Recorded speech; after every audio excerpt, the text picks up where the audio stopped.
El día de hoy hablando de un tema muy importante, que es el Plan de Desarrollo 2025, donde se ha analizado, sí, de manera profunda, y estamos pues muy contentos de escuchar el punto de vista y también el posicionamiento de nuestro compañero, el diputado Samuel Palma. Así que con esto damos comienzo a esta conferencia del PRI. Buenos días y gracias por acompañarnos. Muchas gracias. Con el permiso de mi coordinador Rubén Moreira, quiero decirles que efectivamente nos corresponde ahora hablar sobre el Plan Nacional de Desarrollo, que desde luego tiene pues, una gran importancia porque es el instrumento que pretende orientar los esfuerzos del país. Yo voy a hacer comentarios en 7 minutos sobre 5 aspectos que tienen que ver con el contexto, con el segundo piso de la transformación y con los 3 asuntos o temas que el propio Plan Nacional de Desarrollo incorpora como las vertientes que orientan pues la perspectiva del plan, que son el cambio de régimen, la economía moral y el humanismo mexicano. Voy a empezar, desde luego, con el tema del contexto. Quiero decir para esto que cada 12 años en México se da la coincidencia entre elecciones en México y elecciones en Estados Unidos.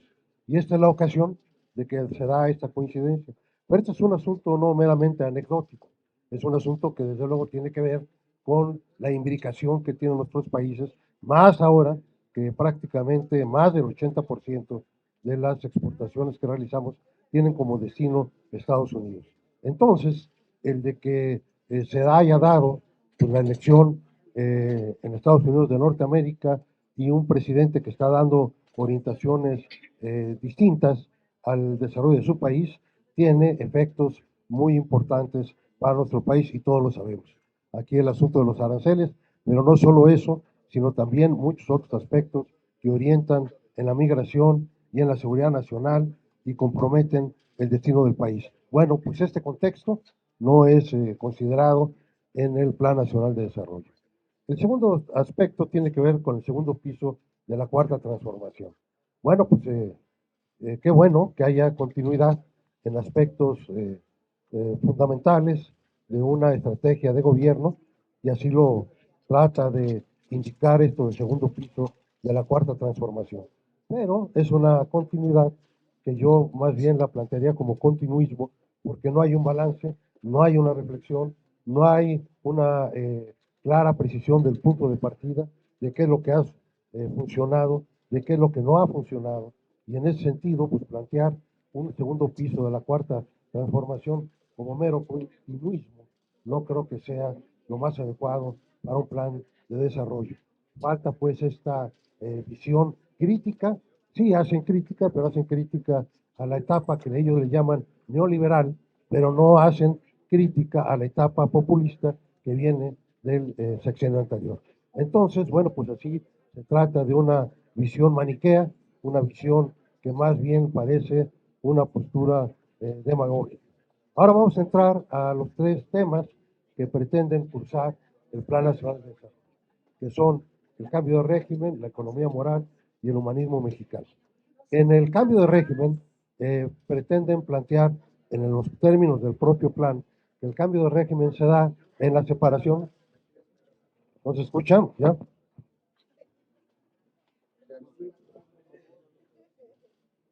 Bueno. Sí, ¿ya se escucha? Perdón, ¿eh? ¿Ya? Ok, muchas gracias.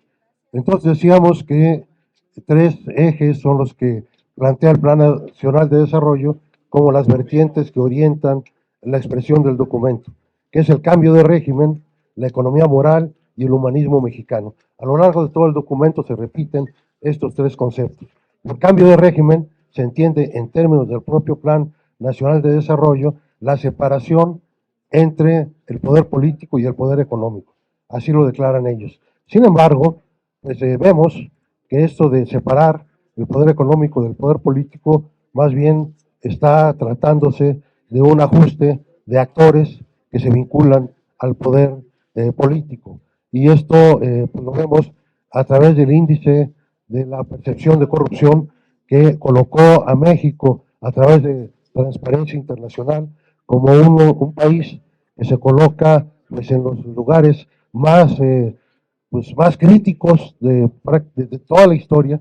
Desde que se mide este índice, tenemos una de las peores percepciones de corrupción. ¿Qué implica corrupción? Pues implica precisamente vinculación del poder económico, del poder político. Entonces, este cambio de régimen que pretende plantear el Plan Nacional de Desarrollo, pues no existe. Sin embargo, si hay un cambio de régimen que nosotros aquí denunciamos, que hemos platicado en el grupo parlamentario del PRI, y que se trata de un cambio de régimen democrático a un régimen autoritario. Esto está claramente establecido en términos de la concentración de facultades que se ha dado a este presidencialismo exacerbado y que proyecta prácticamente una etapa autoritaria. Ese sí es el cambio de régimen que plantea este Plan Nacional de Desarrollo. Vamos pues a un presidencialismo extremo con visos autoritarios. Ya algún autor señalaba en algún momento de los peligros de la dictadura de la mayoría. Aquí la mayoría plantea una dictadura y una serie de definiciones que afectan profundamente el régimen político y que nos coloca en un cambio de régimen político, pero en este caso de carácter autoritario. Plantean también el cambio a una economía moral y por economía moral hablan de fortalecer un consumo a través de los programas sociales. Sin embargo, vemos con toda claridad que prácticamente nada más ven el asunto del gasto social. Nosotros estamos de acuerdo, hemos apoyado como partido todo lo que es pues dar impulso a mejores condiciones de vida de la población, pero también creemos que debe de haber un crecimiento inclusivo. Inclusivo sin crecimiento, pues es una situación que no es sostenible. Y crecimiento sin una parte inclusiva, pues acaba exacerbando las desigualdades. Nosotros creemos, pues, que debe haber una economía que tenga capacidad de crecimiento económico y pues los saldos que tenemos después de este sexenio, pues es un crecimiento económico de alrededor del 1% durante el año y las perspectivas, digo, durante el sexenio y las perspectivas que tenemos para este año pues ya han sido desmistificadas, desmentidas por el propio gobierno en sus precriterios de política económica. Recordemos que en el presupuesto plantearon un crecimiento económico de entre el 2 y el 3%. Ahora en los precriterios de política económica hablan de un crecimiento que se va a ubicar entre el 1.5% y el 2.3%. Pero la mayoría de analistas y de empresas que llevan a cabo análisis económico, pues hay quienes hablan hasta de un decrecimiento de la economía. Entonces, esta economía moral, pues está haciendo una economía que no tiene capacidad de generar los recursos necesarios para poder cumplir sus compromisos. Y finalmente, el humanismo mexicano lo plantean ellos como una propuesta de primero los pobres y pues una visión de solidaridad. Pero, pues nuevamente aquí vemos claras inconsistencias. ¿Cómo primero los pobres cuando pues hay un decremento en el gasto educativo, en lo que se refiere al gasto de educación y al gasto ambiental? Estamos enfrentando circunstancias de contracción de la capacidad del gobierno para poder llevar a cabo distintos programas que la población requiere y sin embargo sí le ponen este mote pues que se oye muy atractivo tal vez de humanismo mexicano. En síntesis, les puedo decir de que el Plan Nacional de Desarrollo, el Plan México son planteamientos que en buena medida se contradicen entre sí, porque el Plan Nacional de Desarrollo plantea una perspectiva de dar continuidad a las bases que estaban planteadas en la Cuarta Transformación y el Plan México pretende contradictoriamente incorporar algunas medidas de mercado que no reconoce el Plan Nacional de Desarrollo y que además hablan de metas distintas en términos de la posibilidad de crecimiento. Para el grupo parlamentario del PRI, pues esto pues contraviene una visión que hemos tenido siempre de impulsar la vida democrática de México, la justicia social y profundizar siempre la división de poderes, los equilibrios, los contrapesos, y esto es lo que está finalmente atacando este famoso cambio de régimen. Pues hasta aquí una postura, esperando sus comentarios. Muchas gracias. Tenemos varias preguntas. Margarita Nicolás, de Grupo Raza. Gracias, diputadas y diputados, buenos días todavía. Buen día. Preguntarles, pero en cifras y en números, ¿cuál es la realidad de este plan que presentó la presidenta Sheinbaum relacionado pues con todo este apoyo que sé que se le va a dar al campo, a los empresarios, las becas para los jóvenes? Y bueno, y vemos eventos masivos en el Zócalo enseñándole box a la gente para que se pueda defender de ya saben quiénes. Y también preguntarles, ¿ustedes creen realmente que en este plan que presentó sí tuvo la cabeza bastante fría como para decir estos son los números reales y las cifras que vamos nosotros a aplicar en presupuesto, porque se necesita mucho presupuesto para lograr estos planteamientos? Y en otro tema, diputado, parece que el partido en el poder se molestó mucho por esta carta que envió ONU Derechos Humanos en materia de desaparición forzada. Pues parece que va a haber por ahí algunos reclamos, tanto, no sé si ustedes se van a unir, de la Cámara de Diputados y la presidenta Sheinbaum mandando una carta a a la ONU, precisamente reclamándole porque se está metiendo en temas que no le competen, cuando México tiene acuerdos, tratados, en donde pues se puede ser vigilado pues el asunto que está sucediendo con las desapariciones forzadas. Me gustaría saber cuál es su opinión, si realmente ONU se está extralimitando en sus facultades o tiene derecho en decir la recomendación que le hace al gobierno mexicano. Gracias. ¿Qué le parece si nos da algunos datos, don Samuel, y luego yo le contesto lo mismo? Muchas gracias, con su permiso, coordinador. Bueno, en materia del crecimiento económico, ya hemos dicho que hay pues, ajuste por parte del propio gobierno a lo que planteaba en el plan, en el presupuesto de egresos de la Federación. Todos podemos recordar que ahí se fijó en un crecimiento entre el 2 y el 3%, y ahora, en los precriterios de la política económica, se dice que para 2025 habremos de crecer entre el 1.5% y 2.3%. Entonces, bueno, pues hay una contradicción, no dicha por nosotros, sino dicha por ellos mismos.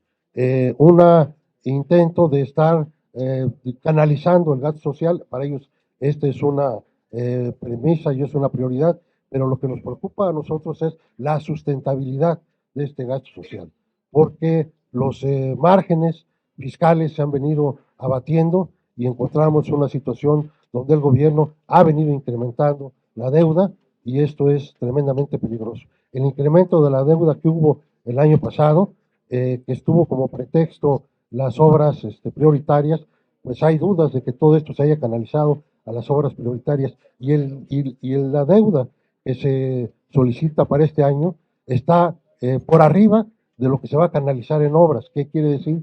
Que parte de ese endeudamiento se va a canalizar a gasto corriente. Entonces, esto pues, es verdaderamente preocupante. Se trata pues, de un sesgo pues, claramente populista, es lo que yo podría decir.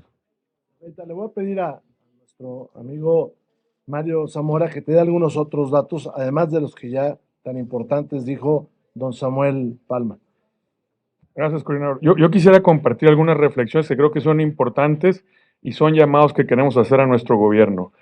Primera, todos tenemos claro que se está viviendo como un reajuste en el tema económico mundial. Esta visión de las tarifas que ha puesto la economía más importante del mundo, que es Estados Unidos y que es Donald Trump, ha venido a reajustar la visión de los distintos países. Y yo pregunto, ¿dónde está la visión de México? ¿Cuál es la postura del gobierno mexicano? ¿Que no somos la economía número 14 del mundo? No vamos a opinar nada. Yo veo a China opinando y tomando decisiones. Yo veo a la comunidad europea organizándose, reuniéndose, diciendo vamos a hacer esto, vamos a hacer lo otro, vamos a proponer aquí, vamos a proponer acá. ¿Y qué pasa con México? O sea, vamos a como las caricaturas, las avestruces, a esconder la cabeza abajo de un hoyo? ¿O qué? ¿Dónde está la postura de México?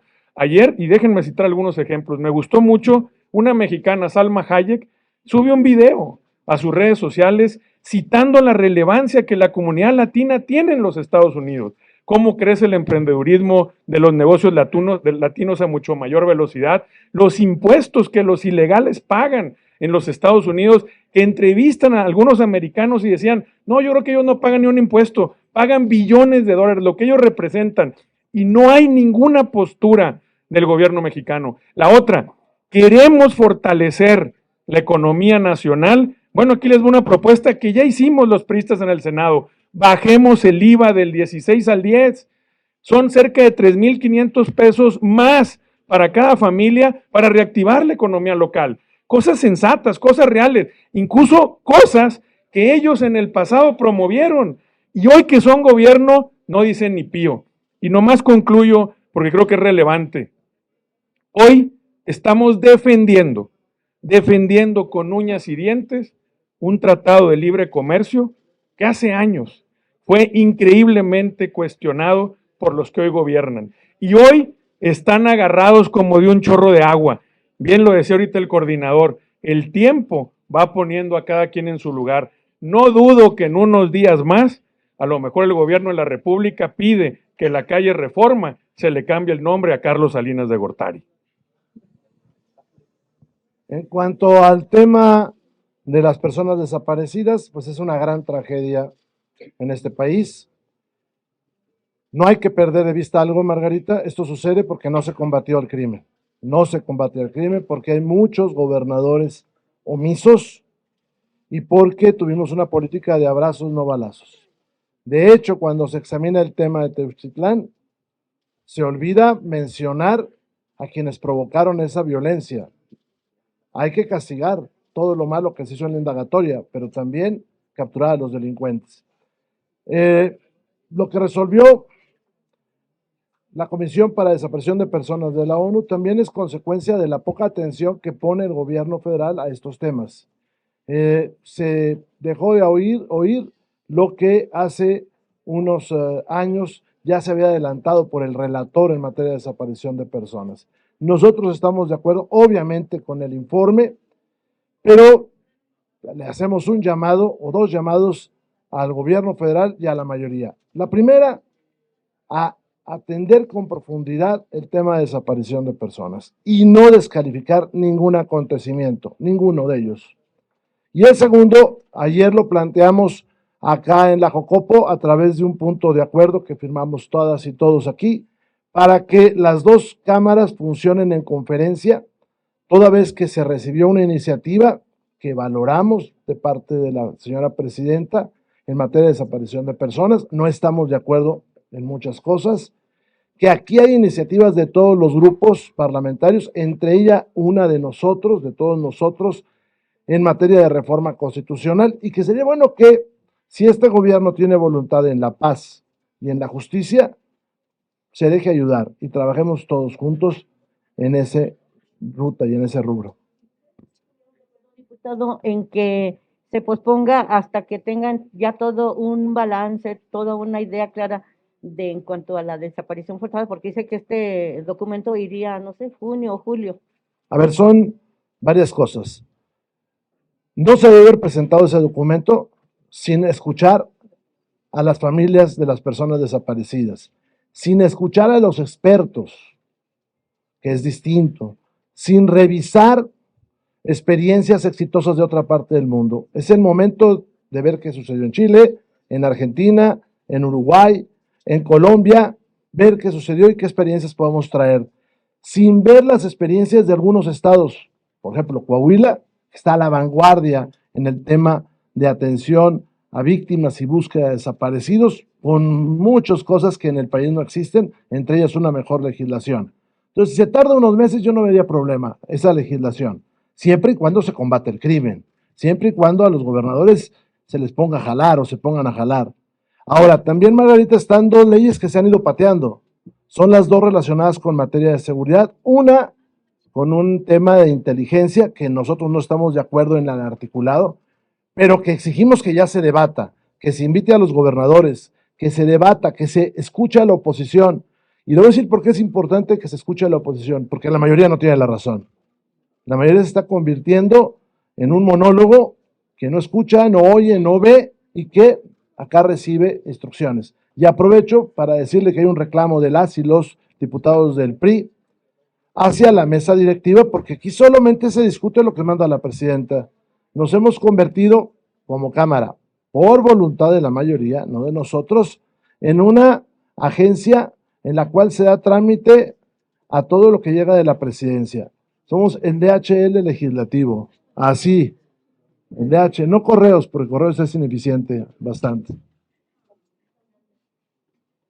Pregunta Francisco Rubio del financiero Bloomberg. Gracias, Elenita. Diputadas, ¿cómo están? Caballeros, coordinador. Justamente en esto de qué caso tiene ir a un periodo extraordinario para discutir algo que, como usted menciona, va a ser un monólogo. Ya está todo acordado. ¿Qué caso tiene que en la Secretaría de Gobernación se hayan abierto sus puertas para escuchar a las madres buscadoras si a final de cuentas las oyen pero no las escuchan? O sea, ese reclamo, ese dolor, pues no va a ser finalmente atendido, por una parte. Por la otra, en días recientes se encontró un buque con petróleo, bastante petróleo. Gasolina, ¿no? Gasolina. Y dicen, creo. Gracias. Producto del huachicol. Pues no se le dieron facultades a la Secretaría de Marina para administrar las aduanas. Te contesto rápido las dos. Sale, cámara. ¿Cuál es la Sale, pregunta? va. A ver, el tema, y qué bueno que se está escuchando a las madres y a las familias de personas desaparecidas, pero eso no viene en la iniciativa. O sea, lo que salga de ahí, ¿cómo va a ser incluido en la iniciativa? Esa es la primera pregunta. Creo que se debe haber actuado, y aquí hay gente de mucha experiencia, como Samuel Palma, desde la República, es decir, escucharlas, los poderes, legislativo, ejecutivo, los estados, y eso llevarlo pues a reservas o a otra iniciativa. Pero eso, ¿cómo va a venir a dar acá? Y lo que pues, nos indica es que llega por DHL y se vota lo que sea. Y entonces nosotros no sabemos si en realidad es lo que piensan las madres o no. Por otro lado, no solamente es importante escuchar el dolor, sino también la experiencia de ellas. Una buena parte de los hallazgos que se hacen en este país son por madres buscadoras y ellas también requieren instrumentos de protección que pueden convertirse en jurídicos, requieren instrumentos legales para hacer la búsqueda. O sea, es muy, muy complejo. Nosotros hacemos un llamado de nuevo a la mayoría a que trabajemos en conferencia. Si no, esa ley no va a estar legitimada y peor, no va a ser eficaz. En el tema del huachicol, salvo lo que algún compañero quiera decir, recordemos que el presidente López Obrador aseguraba que había 70,000 barriles diarios de huachicol, nomás que su sexenio terminó con 340,000 barriles diarios de huachicol. ¿Qué es esto? Pues equivale al 100% de una producción de una refinería eficiente, para que lo calculemos. ¿Qué es esto? Pues equivale a darle a casi todo Centroamérica, surtirle combustible. Ese es el tamaño de lo que sucedió en este sexenio. Una buena parte de esto es el que se llama huachicol fiscal, que es, llega un buque con un permiso de importación de un producto cuando en realidad es gasolina o es diésel. Segunda parte, que creo que es importante denunciar y que Profeco deje, iba a decir una mala palabra, pero de hacerse la que no ve, sí, de hacerse que no ve, y que se ponga a revisar las gasolineras. Esa cantidad de combustible no se reparte en tambos en las carreteras, tal vez una parte pequeña. Esa está en las gasolineras, necesariamente. Está en grandes depósitos de grandes empresas. Es donde está. ¿Qué está haciendo entonces? Con todo respeto lo digo, la Profeco, más que hacerse como que la Virgen le habla y lo que usted está pensando también. Pero además el daño económico es inmenso, inmenso al país. Y esto es producto, pues, de un entramado que permite que se haga de todo aquí.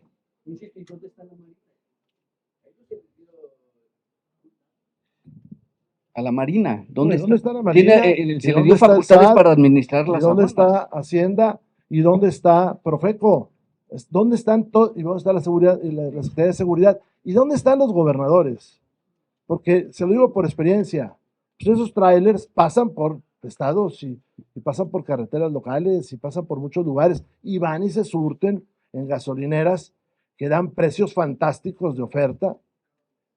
Yo le puedo decir que la carretera México-Nuevo Laredo es un problema, sobre todo en el tramo que es Estado de México, Hidalgo, esa parte, pues usted surte, seguramente se va a quedar tirado por ahí.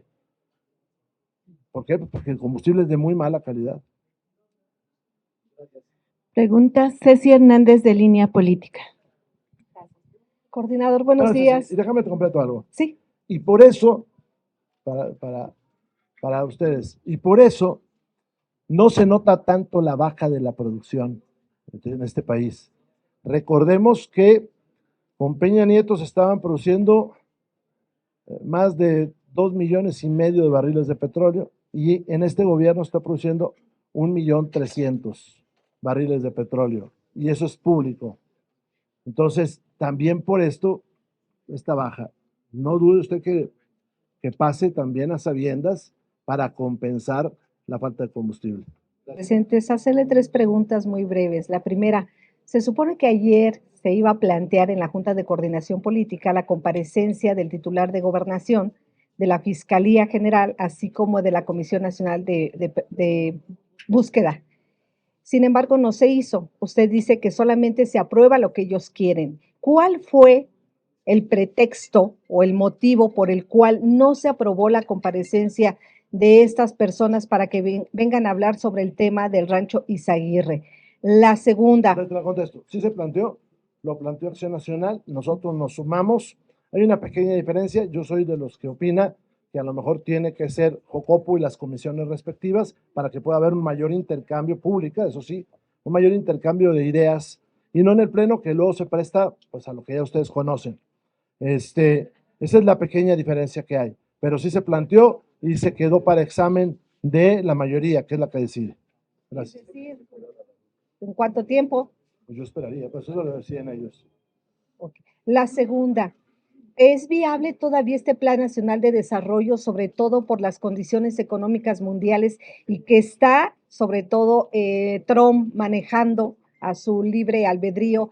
Y la tercera, este fin de semana hubo un accidente muy lamentable donde perdieron la vida 2 personas, 2 reporteros freelance. Me gustaría también tener su opinión con respecto a las nulas condiciones de seguridad para los trabajadores.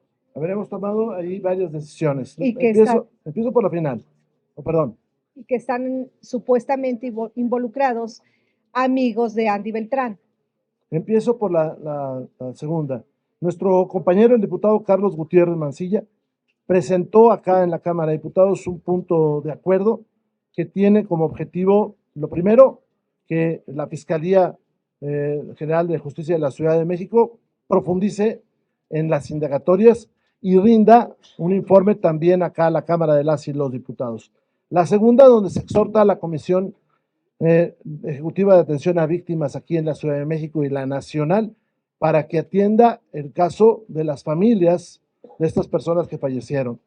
Lo digo con mucho respeto. Ayer vimos, y con dolor, cómo se velaba uno de los jóvenes, prácticamente en la calle aquí en Iztapalapa, por la falta de recursos. Vimos al señor padre, el comentario es mío y de algunos de los compañeros, era el gran orgullo de su casa, el esfuerzo que hizo ese hombre, su padre, para sacarlo a estudiar a ese muchacho y ver sobre el ataúd su cámara fotográfica. Ese es lo primero que estamos nosotros exigiendo. Don Carlos Gutiérrez Mancilla presentó, que es nuestro líder de la juventud y además es presidente de la Comisión de Juventud. Lo segundo, hemos encomendado al diputado Rubiel Alonso, que forma parte de la Comisión del Trabajo, junto con los otros compañeros de la Comisión del Trabajo, que haga un análisis para presentar una iniciativa con un foro aquí de cómo se debe ofrecer seguridad social a los trabajadores de la prensa, cómo se debe ofrecer garantía de pensión, jubilación y en estos terribles casos, y cómo se deben de mejorar también, de una vez, los mecanismos de protección a periodistas. Y alguien me pudo decir, bueno, ¿y por qué no con otras profesiones? Bueno, porque esta es importantísima para la democracia de un país. Si no hay instrucción pública gratuita, si no hay elecciones y si no hay prensa libre, no hay democracia en un país. Son los grandes pilares en los que se sustenta un sistema democrático. Por eso debe ser prioridad para esta Cámara y para la del Senado que ustedes tengan garantías para laborar y que tengan seguridad social. Si no, se acaba la democracia. Eso hacen las grandes dictaduras, acallar la voz de la prensa para que no se transmitan, deje usted las opiniones, las noticias. Entonces, esa es la postura de nosotros. Me falta yo.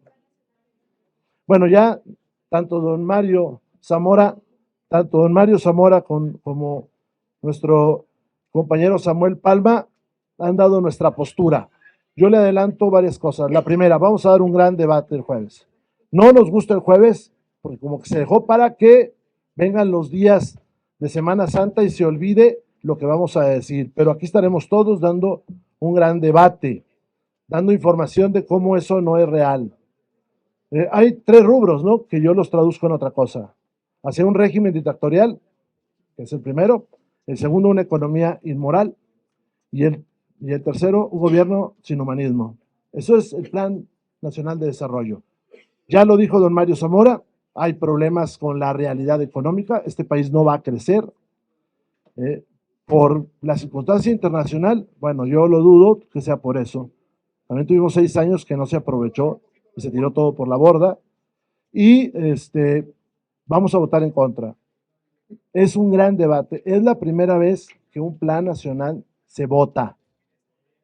Entonces, no me gusta la idea de que sea a distancia, o semipresencial, pero aquí vamos a estar nosotros, porque este programa va a marcar, o este plan va a marcar los 6 años que sigue. Ya se contradice, como dijo don Mario Zamora, con los precriterios de la Secretaría de Hacienda, que son otra cosa, y con esa fantasía que se llama Plan México, que es eso, una fantasía. Una fantasía. Le pongo un dato tan sencillo que dijo hace rato don Samuel. Vamos a importar seguramente 25 millones de toneladas de maíz. En el último año de Peña fueron 18 millones de toneladas. Y eso que el presidente López Obrador dijo que sin maíz no había país. El resultado es que nos estamos terminando como país. Tenemos pregunta de Jorge Almaquio del Heraldo de México. ¿Cómo están? Buenas tardes a todos. Oye, a preguntarle, pues es inminente lo del Poder Judicial, la elección y todo esto, pero hay quienes dicen que es necesario también hacer una reforma a las fiscalías, a las policías, a los ministerios públicos, invertirles más dinero, ustedes mismos lo han dicho. ¿Sería factible hacerlo de inmediato o qué pasaría si no se hace? Si solamente se eligen a los jueces y ya con eso ya pues se verifica que realmente va a haber justicia en nuestro país, ¿o qué pasa con todo esto? Bueno, la elección es una farsa, y eso queda claro. Nadie sabe para qué se compite en este país. Segundo, usted no va a elegir a los jueces donde eventualmente pueda usted tener un procedimiento, un autos, un expediente, sino una parte de ello. Tercero, no se va a elegir a los mejores necesariamente. Hoy hay una lucha a ver quién es el más simpático, quién es el más ocurrente, o quién incluso se denigra más para obtener un voto. Eso es lo que hoy está sucediendo. No hay un ejemplo igual en el mundo y por eso no sucede en el mundo así.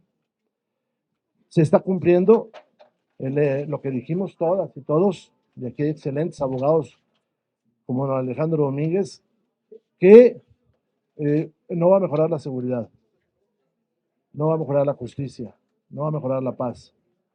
¿Por qué? Pues porque no está diseñado para eso. Está diseñado como una venganza del expresidente López Obrador contra el Poder Judicial Federal, que tenía grandes avances en los últimos 30 años. y está sustentada en un total desconocimiento de lo que es el derecho. Te lo digo en pocas palabras, somos el hazmerreír en el mundo. Ve usted las conferencias que se han dado recientemente, se carcajean de nosotros, se carcajean de nosotros. Y pues claro que hay que arreglar en muchas instancias en materia de justicia y procuración de justicia, pero empieza porque el gobierno tenga como prioridad eso y no lo tiene. El gobierno tiene como prioridad una narrativa, estar diciendo que todo está bien cuando todo está mal. Preguntarle también acerca de la cuestión de las sesiones, tanto en comisiones como en el pleno, que son semipresenciales.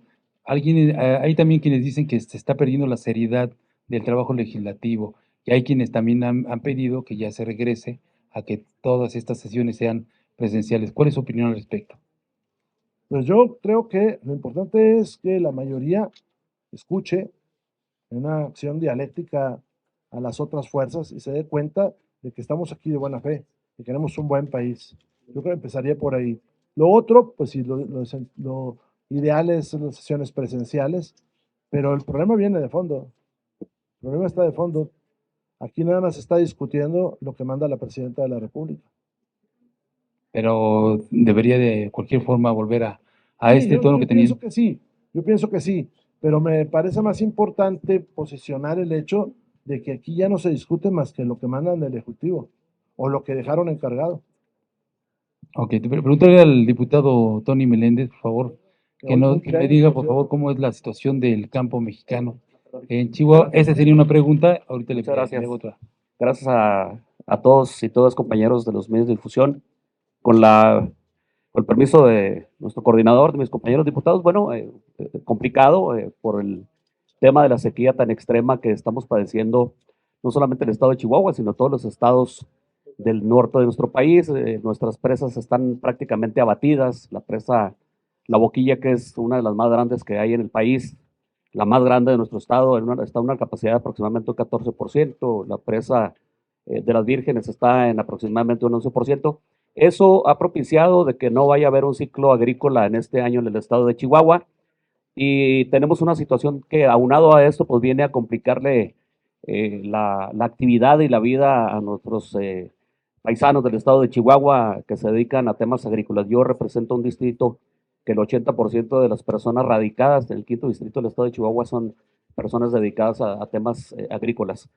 Hay datos que desde hace 2 años ellos han ingresado documentos a Conagua y que tristemente Conagua no les ha movido también absolutamente nada. Este es un estímulo, es un programa que se llama PEWA, que permite que los agricultores que explotan pozos para poder obviamente sembrar sus predios, tuvieran una tarifa preferencial con la Comisión Federal de Electricidad.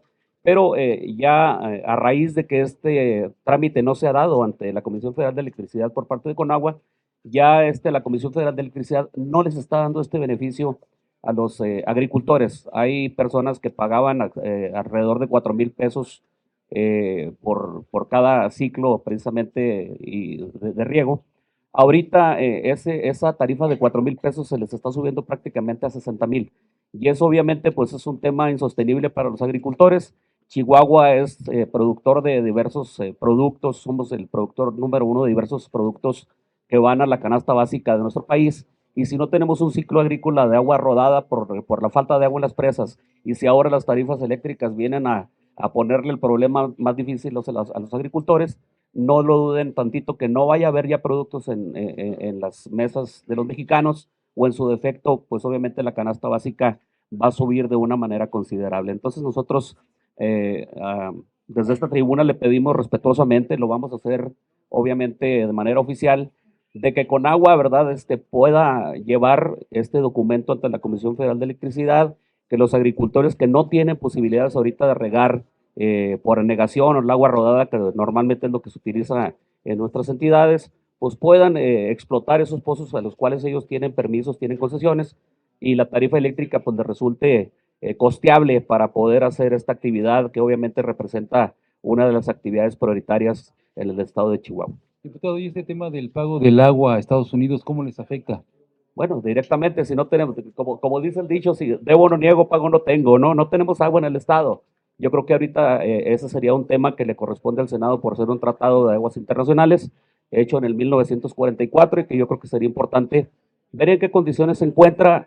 A nosotros nos acabaría totalmente el estado de Chihuahua. No tenemos agua en nuestras presas, por lo tanto, el que Chihuahua contribuya precisamente con una parte al pago de esta agua que se le debe desde hace ya algunos años a los Estados Unidos, pues nos deja en un total estado de indefensión. Entonces, ojalá y el gobierno de la República, a través del Poder Legislativo en el Senado, pueda haber alguna negociación con los Estados Unidos, pues para que obviamente también protejan el agua, que también el derecho al agua potable, ¿no? El agua para beber de los chihuahuenses está por encima de cualquier otro tema. Ojalá y pueda haber alguna negocia por parte tanto del gobierno mexicano con los americanos y que al estado de Chihuahua, pues obviamente también se le tome en cuenta. Hubo un convenio hace algunos días en el estado de Chihuahua en relación a la tecnificación de algunas, de dos distritos de riego, el 009 del área de Ciudad Juárez, el 005 de la región de Delicias, donde se va a invertir una cantidad de dinero considerable para que los agricultores puedan tecnificar su tierra, obviamente eficientar el uso del vital líquido, pero pues obviamente eso no va a ser suficiente. Sabemos de que ahorita ya estuvimos en meses pasados en una situación donde se pudo haber detonado algún problema social en un par de municipios del estado de Chihuahua, donde ya había problemas, donde un municipio no quería darle agua a otro, ¿no? San Francisco de Conchos y Camargo, y estuvo a punto de suscitarse ya un problema social por la falta de agua ya para beber, no necesariamente para el uso agrícola. Muchas gracias. Preguntarle también a la diputada Lorena Piñón, acerca de la seguridad en Veracruz, ¿cómo está en este sentido de los candidatos a los diversos puestos de elección popular? Muchísimas gracias por tan atinada pregunta. Pues quiero informarles que justo el día de hoy la aspirante, casi candidata del PRI a la presidencia municipal de Tecolutla, María Anel Poizot Irizón, hizo pues de nuestro conocimiento que recibió amenazas directas del crimen organizado, evidenciando una escalada en la violencia política que requiere intervención federal inmediata para garantizar la integridad del proceso electoral. Esto se suma a los cientos de candidatos que han sido amenazados de diferentes partidos, o sea, no es un partido en específico. Esta violencia ataca a todos, no se fija en colores. En el municipio de Amatlán de los Reyes, por ejemplo, 7 candidatos del PRI, 7 aspirantes a candidatos del PRI, se retiraron por amenazas criminales, lo que representa un ataque directo a la democracia mexicana, a la democracia veracruzana, y exige una respuesta contundente de las autoridades de seguridad encabezadas por el secretario Omar García Harfuch. El costo de implementar medidas preventivas de seguridad para los candidatos es significativamente menor que enfrentar las consecuencias de un atentado, tanto en términos humanos como en la estabilidad política de Veracruz y la credibilidad de nuestras instituciones democráticas. Esta solicitud trasciende líneas partidistas. Se trata de defender el derecho fundamental de la ciudadanía a elegir libremente a sus representantes sin la influencia intimidatoria del crimen organizado que busca capturar las instituciones en el estado de Veracruz. La intervención coordinada entre el gobierno federal, el gobierno del estado de Veracruz y el OPLE es urgente, no solo para proteger vidas, sino para enviar un mensaje contundente de que el Estado mexicano no permitirá que el proceso electoral del 1 de junio sea secuestrado por grupos criminales. Y aquí agradezco también a nuestro coordinador Rubén Moreira, a todos mis compañeros diputados, de igual manera al senador y presidente de nuestro partido, Alito Moreno, y a todos los compañeros senadores porque están pendientes de esto. Exigimos y exhortamos a Omar García Harfuch y al OPLE en Veracruz que ya dé solución inmediata y que se instale pues esta mesa de seguridad para que tengan protección todos los candidatos de todos los partidos. Muchísimas gracias. Pregunta Fernando Moctezuma, de Síntesis Legislativa. Muy buenas tardes a todas y a todos. Coordinador, a ver, son varias preguntas, pues son muy breves, perdón. Por principio de cuentas, coordinador, las carreteras, particularmente Puebla, pero pues en todo el país, se registran asaltos diarios en carreteras. ¿Cuál es la posición del grupo parlamentario? Por otra parte, pues 30 menores asesinados en Culiacán. ¿Cuál sería su postura o la postura, por ejemplo, del diputado Mario Zamora? Y de nuevo, un poco en la línea de la pregunta que hacía mi compañera de línea política, pues, no, ¿cuál es la intención de aplazar y aplazar y aplazar los pendientes de esta Cámara Legislativa? Muchísimas gracias. Pues mire, empiezo por lo último, eso lo tiene que decir la mayoría, pero yo creo que si no tienen ley, no tienen estrategia, que ya le deben haber entregado hace meses, y pareciera que hay allí diferencias internas en el gobierno, ¿no? Y que por eso no los dejan discutir acá, porque, insisto, todo lo que se discute aquí es porque pues, se les dan instrucciones de que se haga. Me regreso a lo de las carreteras, no sé si Mario quiere hablar algo de Sinaloa. Me regreso a lo de las carreteras. Yo el día de hoy subí varias imágenes, una de la carretera, de carreteras en Puebla y otra de la carretera México-Tulancingo. Son verdaderas trampas para los conductores. En la carretera México-Tulancingo, que cruza por dos estados, el estado de México y el estado de Hidalgo, es común que se coloquen piedras para que los autos sufran averías y tengan que pararse, ahí son asaltados. Y los dos gobernadores son omisos y sus gobiernos son incapaces. Es cierto que la Guardia Nacional no vigila, que ahí hay, en esa carretera hay patrullas clonadas, pero también es cierto que los delincuentes no viven arriba de la carretera, que viven en las poblaciones o transitas por las poblaciones aledañas y que venden sus productos en algún lugar. Entonces, un llamado al señor Julio Menchaca para que se ponga a chambear y a la maestra Delfina Gómez para que ponga atención. Es la México de Hidalgo, es la México-Tulancingo. Y Puebla y Veracruz no tienen gobierno, ni el señor, ni la señora Nale, ni el señor Armenta están trabajando. Y eso es, ya lo dijeron, mire la violencia que se está detectando. Pero las carreteras de Puebla, por el caso del lado de Armenta, pues todos los días hay asaltos. Yo subí hoy un video en el cual un conductor de un tráiler pues tiene que maniobrar para deshacerse de quien lo quería asaltar. La semana pasada, otro igual en una carretera. Y una de las más peligrosas es la México-Puebla y la Puebla-Veracruz, por el lado de las cumbres. Y en la México-Puebla hasta compañeros de nosotros han sido asaltados. Saliendo aquí de apenas de la caseta de Chalco, ya son asaltados. No quieren hacer nada, no quieren hacer nada. Y se recargan todavía en abrazos y no balazos. Urge que Guardia Nacional, División Carteras actúe. Pero también urge que los gobernadores no dejen solo al secretario de Seguridad y pongan a hacer su chamba. No, yo creo que eso hay que estudiarlo. Lo que deberían de ponerse es a jalar, hombre. No están jalando. Si todos los días hay videos de lo que está sucediendo en Puebla, pues es cuestión de que manden vigilancia, hombre. Y en la México-Tulancingo es un caso, todo el que transita o transitamos por ahí, sabemos que a determinadas horas avientan piedras. Todos los que transitamos por ahí sabemos que hay patrullas clonadas, que no te debes de parar. Hombre, no saben los gobernadores. Y lo mismo le puedo decir a México-Querétaro, sobre todo en los tramos que atraviesan Hidalgo y Estado de México. Y consumir combustible en las gasolineras que esté ahí se convierte en un peligro porque puede estar dañado y los carros ahí están parados a la orilla del camino. Y en la parte esta del Estado de México, pues todo el mundo sabe que lanzan ponchallantas. Incluso una compañera del Verde fue el otro día balaceada en ese lugar. Y no hacen nada.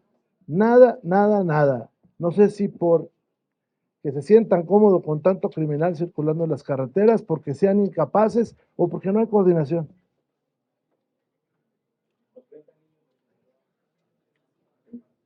Que el último acontecimiento fueron 9, ¿no? Sí. Gracias, coordinador. Yo haría ese comentario. Efectivamente, el día de ayer en Culiacán amanecimos con la noticia que uno de estos centros, en teoría de rehabilitación, sufrió un atentado donde murieron 9 personas y 5 más heridas. Cuando uno lee el testimonio de uno de los que quedó con vida, dice, no nos mataron a todos porque se les atoró el arma. Y cuando uno lee que anuncian con bombo y platillo una inversión que dicen que Netflix va a hacer en México de más de 1,000 millones, pues se quedan cortos. Estoy seguro que Netflix debe estar súper interesadísimo en venir a México a escuchar a la gente, porque los guiones que tiene la realidad en México son muchísimo más increíbles que cualquiera que se le ocurra a cualquier redactor que tenga Netflix. No perdamos o no normalicemos este tipo de cosas. Esos centros de rehabilitación, hasta donde tengo yo entendido, pues deben de estar registrados, deben de estar monitoreados, deben de estar vigilados por las autoridades, no sé si locales, estatales o incluso federales. Yo veo al secretario García Harfuch que sale y dice que han disminuido los homicidios en Sinaloa en 25%. Pues yo no sé dónde sacan esas cifras. En Culiacán, vayan a las 6 de la tarde, a las 7 no hay nadie en la calle, todos los días siguen anunciando cierres de negocios. Yo sí creo que este tipo de situaciones no las debemos de normalizar, y creo que es justo, y lo menos que podemos hacer como representantes populares es darle voz a la gente, decir, hagan algo, y ahí pues creo que sí es responsabilidad de todo el Poder Ejecutivo dar respuesta. Ya son más de 7 meses de esta situación en Sinaloa y tristemente no vemos que pase nada. Pregunta Ivonne Melgar de Excelsior, del Grupo Imagen. Gracias, Elenita. Buenas tardes ya, a diputados, coordinador. Rápidamente, ustedes presentaron una propuesta de contra reclutamiento forzado en menores. Entendemos que Acción Nacional también. ¿Qué tanto hay posibilidades de construir una penalización que parece ser que no se tiene en México? UNICEF ha dicho este fin de semana, además del llamado de Naciones Unidas, que México tiene que hacer algo con este problema. Y lo vinculo, coordinador, diputados, con el tema de seguridad. Usted decía, quizás hay contradicciones en el gabinete. Nos dijeron que seguridad urgía, que las 2 iniciativas de seguridad eran para allá. Tenemos 3 semanas en que se ha pospuesto. No termino de entender por qué.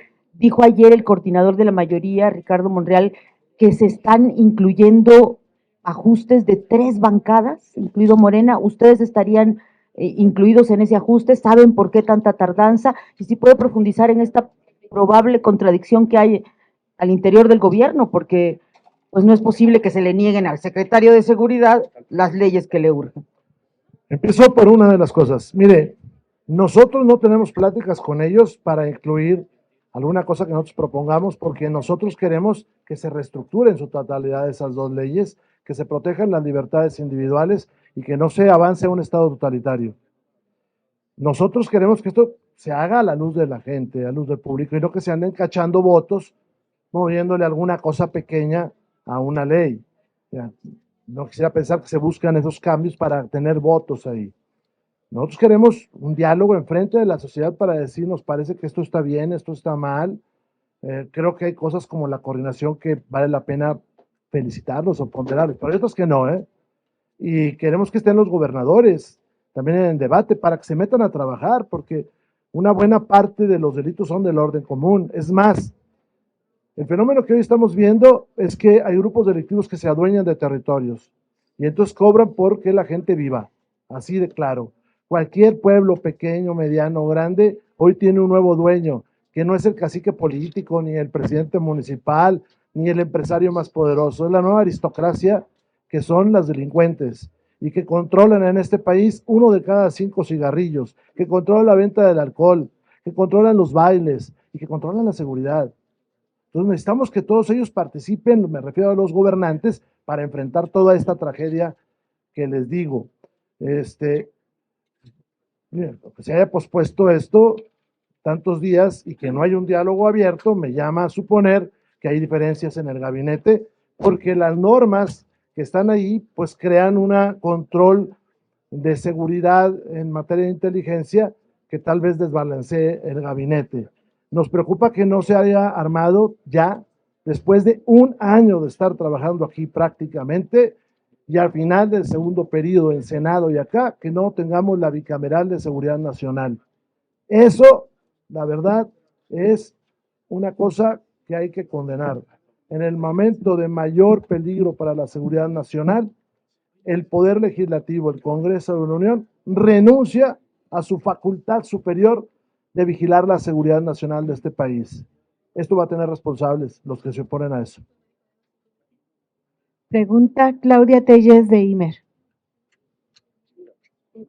Para preguntarle también en estas dictámenes de seguridad que están pausados, así le dice la mayoría en la Cámara de Diputados, ¿sería una oportunidad para que ahora sí venga el secretario de Seguridad a hablar de estas leyes para que se puedan modificar? También que vengan gobernadores porque comentan que están buscando su aprobación. Esa es una pregunta. Y otra pregunta es, el Tribunal Electoral está a horas de resolver los recursos que presentó Morena en su conjunto, presidencia, gobernadores, cámaras, legisladores, en contra de este acuerdo del INE que pone reglas a la promoción del proceso judicial. ¿Qué llamado se le haría al Tribunal Electoral en este tema tan importante que está por resolver? Gracias. Empiezo por lo segundo, que el tribunal ejerza sus funciones jurisdiccionales y no nos lleve a una dictadura. La sobrerepresentación en la Cámara es responsabilidad del INE y del Tribunal Electoral, también le recuerdo. En lo segundo, yo creo que sería bueno que viniera el señor secretario de Seguridad. Nosotros hemos dicho que incluso la consejera jurídica, porque sabemos que el secretario de Seguridad ahora tiene este tema con los americanos, que venga quien hicieron la ley. Y es importante que escuchen a los gobernadores, pero los consensos se hacen en la Cámara, porque los gobernadores no votan, votan las y los diputados. Y si quieren que eso tenga un consenso, que escuchen. No vamos a proponer nada que no sea sensato. Vamos a proponer más presupuesto para municipios, más presupuesto para estados. Vamos a proponer que no se metan en la vida privada de la gente honrada, interviniendo en sus teléfonos. Vamos a proponer una mayor participación de la sociedad. Vamos a proponer una certificación correcta de las policías. Si queremos la paz, todos en este país queremos la paz. Claro, Morena quiere que eso se normalice, que nadie hable de esto y que para eso construye sus normativas falaces, ¿no? La última, coordinador, Moisés La Sánchez penúltima, Limón. porque la última es cuando ya... Ah, bueno. Moisés Sánchez Limón de Entre Semana. La penúltima, Rubén. Solo una reflexión respecto de este imperativo de reformar leyes y por qué no aplicar las que ya existen en materia de impartición, de procuración, de justicia, etcétera. ¿Por qué no aplicar las que existen ya? Porque pareciera que en el Gabinete de Seguridad, en la administración de López Obrador, pues iban a contar chistes en la mañana y pareciera que ocurre lo mismo en la actual porque no hay nada. Y solo solicitar que en el caso de Veracruz nos den nombres, porque es muy enunciativo, es padre esto, ¿no? De hablar de que lo están persiguiendo, los amenazan, que es cierto, pero ¿dónde? ¿Cuándo? ¿Cómo? ¿Quiénes son estos que han renunciado? Creo que es importante saber esto, porque amén de la elección que se tendrá de cuestiones de alcaldías y el Congreso local, está el tema de la elección esta de la tómbola de magistrados, ministros y jueces. Creo que es importante saber nombres.